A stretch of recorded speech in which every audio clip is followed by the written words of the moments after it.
తదుపరి రాశి మకర రాశి. ఈ రాశి వారికి ఆర్థిక లాభాలు, ఉద్యోగస్తులకు పైవారి ప్రశంసతో పాటు ఒక కీలకమైన బాధ్యతను మీకు అప్పగించేందుకు మీ అధికారులు ఆలోచన చేస్తున్నారు. కొత్త ఒప్పందాలు కలిసొస్తాయి.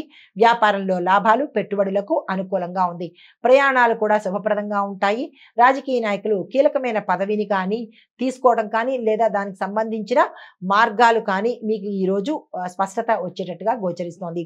మీకు చెప్పదగిన పరిహారము, శని భగవానుడికి నల్ల నువ్వులను సమర్పించే ప్రయత్నం చేసినట్టయితే కనుక మరిన్ని మంచి ఫలితాలు పొందేందుకు అవకాశం ఉంది. తదుపరి రాశి కుంభరాశి. ఈ రాశి వారికి కొత్త కొత్త అవకాశాలు వస్తాయి. క్రియేటివ్ ఫీల్డ్లో ఉన్నవాళ్ళు అంటే సోషల్ మీడియా, సినిమా, టీవీ, కళారంగంలో ఉన్న వాళ్లకు మంచి అవకాశాలతో పాటు కొత్త కొత్త ప్రయోగాల వల్ల మీ పేరు ప్రఖ్యాతలు మరింత పెరిగేటట్టుగా గోచరిస్తోంది. రాజకీయ రంగంలో ఉన్న వారికి గుర్తింపుతో పాటు కీలకమైన పదవిని కూడా చేపట్టేందుకు అవకాశాలు కనబడుతున్నాయి. మీకు చెప్పదగిన పరిహారము, శివుడికి ఈరోజు బిల్వ పత్రాలతో మీ పేరిట పూజ చేయించుకున్నట్టయితే కనుక మరింత మంచి ఫలితాలు పొందుతారు.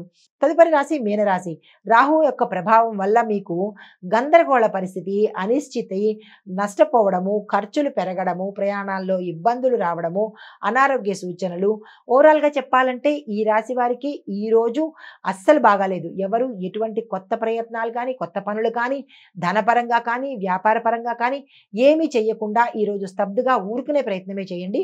యాజ్ యూజువల్గా రోజుని గడిపే ప్రయత్నం చేయండి తప్ప కొత్తగా ఏ పని చేయొద్దు, ఏ నిర్ణయాలు తీసుకోకండి.